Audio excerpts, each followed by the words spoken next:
से हो आप लोग। उम्मीद करता हूँ आप और आपका परिवार बेहतर और बढ़िया होगा और सीटेट जुलाई की आपकी तैयारी बहुत अच्छे से चल रही होगी। इसी सीरीज़ में हिंदी पेडागोजी के क्वेश्चन देखेंगे। हिंदी पेडागोजी के क्वेश्चन देखेंगे क्योंकि हिंदी पेडागोजी 30 नंबर में हिंदी सब्जेक्ट को पूछा जाता है, चाहे वो आपका प्राइमरी हो या फिर आपका जूनियर हो। ठीक है, तो 30 नंबर में से हिंदी पेडागोजी का रोल क्या होता है? 15 क्वेश्चन हमें हिंदी पेडागोजी से देखने को मिलते हैं और 15 क्वेश्चन हमको गद्यांश और पद्यांश से रिलेटेड मिलते हैं। बाकी मैंने गद्यांश और पद्यांश को भी करा दिए हैं। अपने डाउट्स को क्लियर कीजिए और एक बार प्लेलिस्ट को चेक कीजिए। तो शुरू करते हैं आज की क्लास। एक दृष्टिबाधित छात्र के लिए एक शिक्षक को क्या शैक्षणिक प्रावधान करने चाहिए? एक टीचर को, कोई अंधा व्यक्ति है, कोई अंधे बच्चे हैं, मतलब ऐसे जो दृष्टिबाधित हैं, ठीक है, देख नहीं सकते, तो एक टीचर को क्या शैक्षणिक प्रावधान करना चाहिए, क्या उपाय करना चाहिए, पढ़ लेते हैं। बहुत से सूक्ष्म मुद्रण संसाधनों का इस्तेमाल करना चाहिए, क्या पहला वाला हम यूज करेंगे? नहीं, ऐसा भी नहीं करना है। मौखिक संकेतों का इस्तेमाल करना चाहिए ताकि उनको कल्पना करने के अवसर मिले, ऐसा भी नहीं करना है। बहुत से दृश्य प्रदर्शन देने चाहिए, तो सी इस प्रश्न का बिल्कुल करेक्ट आंसर हो जाएगा। नेक्स्ट क्वेश्चन देखते हैं 2 नंबर। भाषा शिक्षक के रूप में आपके लिए महत्वपूर्ण है। भाषा शिक्षक के रूप में आपके लिए क्या महत्वपूर्ण है वो बताना है। बच्चों द्वारा त्रुटि रहित भाषा प्रयोग करवाना, बच्चों के पाठ्य पुस्तक पढ़वाना, बच्चों द्वारा बेझिझक भाषा प्रयोग करवाना, बच्चों से विस्तार से गृह कार्य करवाना। तो इसका सही आंसर होगा बच्चों द्वारा बेझिझक भाषा प्रयोग करवाना। सबसे बेस्ट और पॉजिटिव आंसर इसका क्या हो जाएगा? सी हो जाएगा। नेक्स्ट क्वेश्चन देखते हैं 3 नंबर। पठन कौशल से अभिप्राय है। पठन कौशल से क्या अभिप्राय है वो हमें यहाँ बताना है। लिपि चिन्हों को पहचान करना, शब्दों को पढ़ना, वाक्यों को पढ़ना और पढ़कर समझना। तो 3 का राइट आंसर क्या हो जाएगा? पढ़कर समझना। इस क्वेश्चन को बार बार सीटेट ने पूछा है। डी इस प्रश्न का बिल्कुल राइट आंसर हो जाएगा, पढ़कर समझना। 4 नंबर क्वेश्चन देखते हैं। एक शिक्षक दृष्टिबाधित छात्र को अधिगम में किस विधि द्वारा मदद कर सकता है? अधिगम का मतलब क्या होता है? सीखना। श्रव्य द्वारा, दृश्य द्वारा, श्रव्य दृश्य द्वारा या सभी के द्वारा? तो किसके द्वारा कर सकता है? तो श्रव्य के द्वारा कर सकता है। 5 नंबर क्वेश्चन देखते हैं। बच्चों में भाषा प्रयोग की दक्षता विकसित करने के लिए आवश्यक है। क्या आवश्यक है? उन्हें सुनने और बोलने की पूरी आज़ादी हो। सुनने और बोलने की पूरी आज़ादी होगी तभी तो स्वतंत्रता मिलेगी, तभी तो कुछ अच्छा कर पाएंगे बच्चे। तो इससे बढ़िया आंसर और कोई नहीं हो सकता। 6 नंबर देखते हैं और वीडियो को पॉज कर करके, वीडियो को रोक रोक के आप भी मेरे साथ टेस्ट लगाइए और 30 में से अपना स्कोर कमेंट में ज़रूर बताना कि सर हमारा स्कोर इतना जा रहा है, क्योंकि अभ्यास ही है जो सफलता का मूल मंत्र है। अभ्यास से ही हमें सफलता मिलती है। मैं आपको टॉपर बनाने की कभी नहीं कहता हूँ, लेकिन हाँ इतनी गारंटी है मेरे चैनल से, मेरे प्लेटफॉर्म से कि मैं टॉपर नहीं बना सकता, लेकिन 100+ नंबर ज़रूर दिला सकता हूँ। एक अच्छा स्कोर कर सकते हो, आप फॉर्म डाल सकते हो, सरकारी टीचर बन सकते हो और सीटेट क्वालिफाइड कर सकते हो। व्याकरण का ज्ञान, सुंदर लेख, विषय और मूल्यांकन विधियों का ज्ञान, रसायनों का ज्ञान। तो 6 का राइट आंसर क्या हो जाएगा? रसायनों का ज्ञान एक भाषा शिक्षक में होना आवश्यक नहीं है, क्योंकि क्वेश्चन को किस में पूछा जा रहा है? नहीं में पूछा जा रहा है, इसलिए व्याकरण का ज्ञान टीचर को होना चाहिए। सुंदर लेख यानी सुंदर लिखना जानता हो, राइटिंग अच्छी हो, विषय और मूल्यांकन विधियों का ज्ञान भी उसको होना चाहिए टीचर के लिए।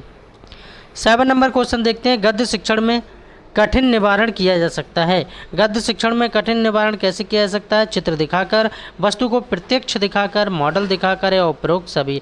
तो 7 का राइट आंसर हो जाएगा डी। इस प्रश्न का राइट आंसर क्या हो जाएगा? चित्र भी दिखाएंगे, वस्तु को प्रत्यक्ष यानी डायरेक्ट भी दिखाएंगे, मॉडल भी दिखाएंगे। 8 नंबर क्वेश्चन देखते हैं। प्राथमिक स्तर पर कविता शिक्षण उपयोगी नहीं होगा। क्वेश्चन को फिर सही से पढ़ना है क्योंकि नहीं में पूछा जा रहा है। जिससे छात्र सरलता से समझ सके, जिससे छात्र सरलता से समझ सके, ये तो पॉजिटिव है, सही है। जो कविताएं छात्रों को सृजनशील बनाने वाली हो, ये भी पॉजिटिव है, नहीं हो सकता। जो कविताएं अंतर्राष्ट्रीय वादों से संबंधित हो, तो ये जो है गलत है और गलती हमसे पूछा जा रहा है। तो 8 का राइट आंसर सी हो जाएगा। नेक्स्ट क्वेश्चन देखते हैं 9 नंबर। भाषा सीखने का सही क्रम क्या है? भाषा हम किस रूप में सही से सीख सकते हैं? कैसे कैसे हम सीख सकते हैं, चलिए देख लेते हैं। क्या हम डायरेक्ट बोलना सीख जाते हैं? गलत है।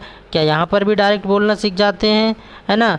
और यहाँ पर क्या करते हैं? श्रवण करना यानी सुनना, फिर पढ़ना, फिर बोलना, फिर लिखना।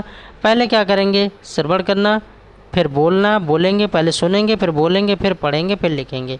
तो बी इस प्रश्न का बिल्कुल राइट आंसर हो जाएगा। हिंदी पेडागोजी की क्लास देख रहे हैं सभी भाई बहनों से छोटा सा अनुरोध है, प्लीज़ अगर मेरा पढ़ाया हुआ अच्छा लग रहा है, मेरी वीडियो अच्छी लग रही है, तो चैनल को सब्सक्राइब करें एंड वीडियो को लाइक करें और अपना कीमती सुझाव हम तक ज़रूर पहुंचाएं कमेंट के माध्यम से। ये शिक्षक भर्ती का निःशुल्क प्लेटफॉर्म है, किसी भाई बहन से कोई भी पैसा नहीं लिया जाता है। 10 नंबर क्वेश्चन देखते हैं। रूपा बड़े समूह के सामने अपनी बात कहते समय अटकाती है, एक शिक्षक के रूप में आप इसकी सहायता कैसे करेंगे? अगर आप टीचर हैं तो कैसे इसकी सहायता करेंगे? प्रारंभ में छोटे छोटे समूहों में बात करने के अवसर देंगे। तो अवसर देना क्या है? पॉजिटिव है, तो यही इसका राइट आंसर हो जाएगा। प्रारंभ का मतलब है शुरू में, स्टार्टिंग में छोटे छोटे समूहों में बात करने के भरपूर अवसर देंगे। 11 नंबर क्वेश्चन देखते हैं। भाषा शिक्षण के अंतर्गत वर्तनी संबंधी त्रुटियों का निवारण करना चाहिए। त्रुटियों का मतलब होता है गलतियां यानी मिस्टेक। क्या क्या गलतियां होती हैं? भाषा शिक्षण की बात हो रही है। वर्तनी का शुद्ध उच्चारण एवं लेखन अभ्यास करवाकर, त्रुटियों का प्रकार गिनाकर, वर्तनी के बारे में कुछ बातें बताकर या त्रुटियों की अपेक्षा कर कर। तो 11 का सबसे बढ़िया आंसर हो जाएगा वर्तनी का शुद्ध उच्चारण एवं लेखन अभ्यास करवाकर। ये बिल्कुल करेक्ट और पॉजिटिव आंसर हो जाएगा। नेक्स्ट क्वेश्चन देखते हैं 12 नंबर। वर्णों के उस समूह को जिससे कोई निश्चित अर्थ निकाला हो कहा जाता है।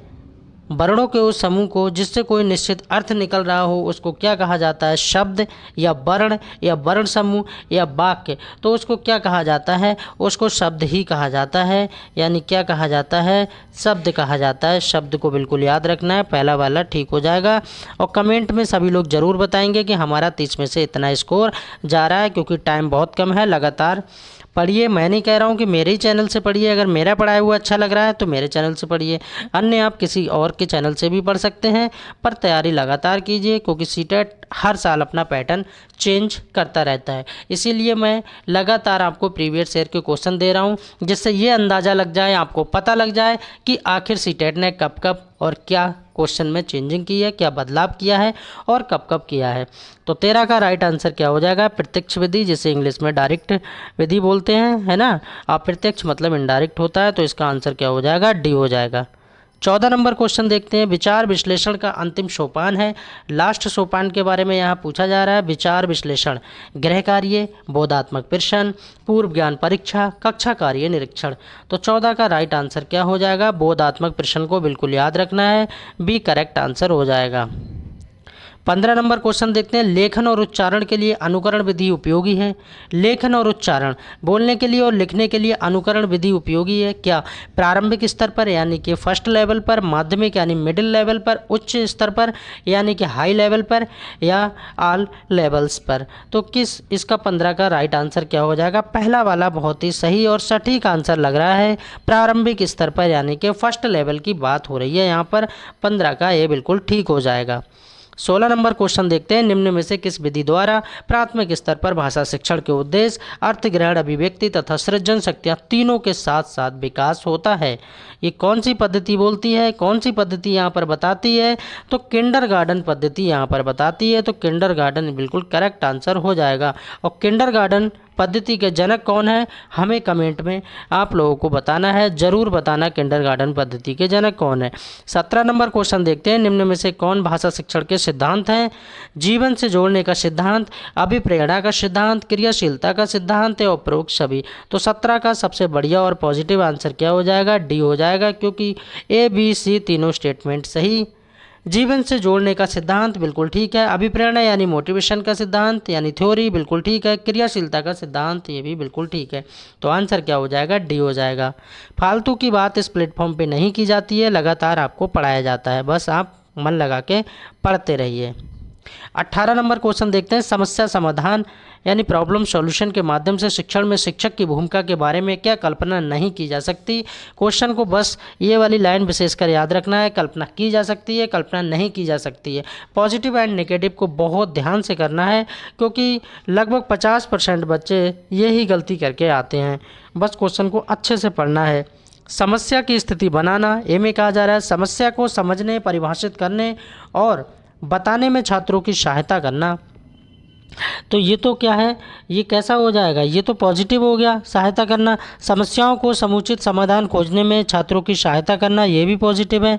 और कक्षा में भयमुक्त वातावरण बनाना, यानी कि भय से मुक्त, यानी क्लास में कोई भी प्रॉब्लम ना हो, कोई भी ऐसी समस्या ना हो, तो ये भी पॉजिटिव है।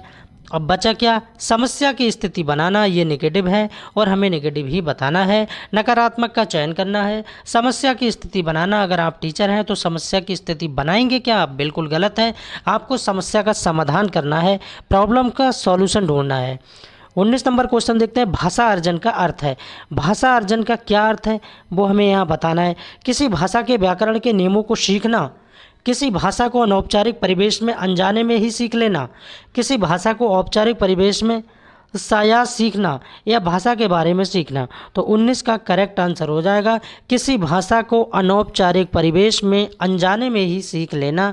बी बिल्कुल इस प्रश्न का राइट आंसर हो जाएगा। नेक्स्ट क्वेश्चन देखते हैं 20 नंबर, भाषा अधिगम के लिए सामग्री तैयार करने के सिद्धांतों में से एक है, तो क्या है, प्रत्येक आयु वर्ग के जटिल सामग्री होनी चाहिए। बी में कहा जा रहा है सामग्री औचित्यपूर्ण तरीके से इस तरह अनुसार होना चाहिए, यानी लेवल के अनुसार होना चाहिए। किसी भी प्रकार की सामग्री चुनी जा सकती है, सी में कहा जा रहा है। और डी में कहा जा रहा है सामग्री छोटी तथा सीमित होना चाहिए। तो 20 का राइट आंसर हो जाएगा सामग्री औचित्यपूर्ण तरीके से इस तरह अनुसार होना चाहिए, यानी लेवल के अनुसार होना चाहिए। 21 नंबर क्वेश्चन देखेंगे, निम्नलिखित में से किसे एक प्रणाली के रूप में नहीं देखा जा सकता।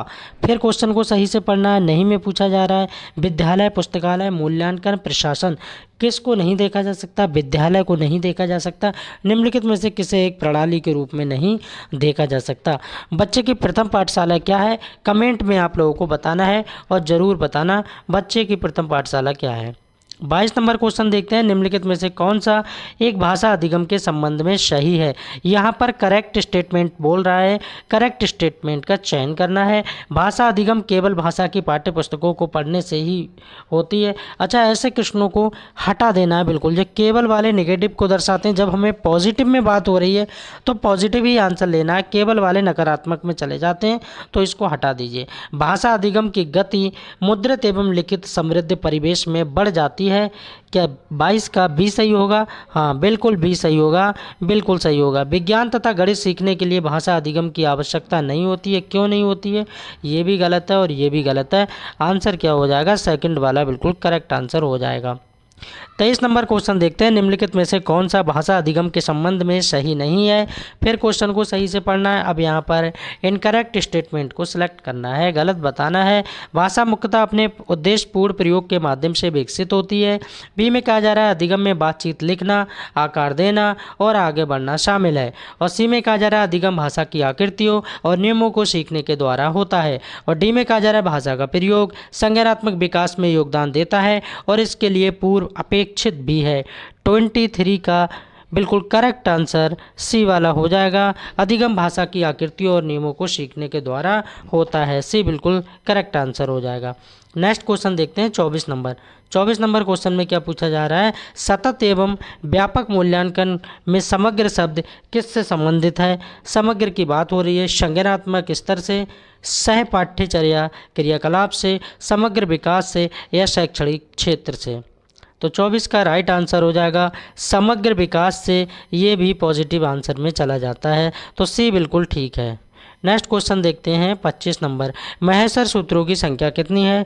ये क्वेश्चन भी देख लिए, इसमें डाल दिया है महेश्वर सूत्रों की संख्या कितनी है, तो 14 महेश्वर सूत्रों की संख्या है। कितनी संख्या है, 14 है, तो 25 का राइट आंसर ए हो जाएगा। नेक्स्ट क्वेश्चन देखते हैं 26 नंबर, हिंदी भाषा किस लिपि में लिखी जाती है। हिंदी भाषा किस लिपि में लिखी जाती है ये बताना है। वो लिपि क्या है, तो हम देवनागरी लिपि में लिखते हैं। हिंदी भाषा को किस लिपि में लिखते हैं, देवनागरी लिपि में लिखते हैं। नेक्स्ट क्वेश्चन देखते हैं 27 नंबर, मैथिल कोकिल किसे कहा जाता है। फणीश्वरनाथ रेणु को, नागार्जुन को, विद्यापति को या जयदेव को।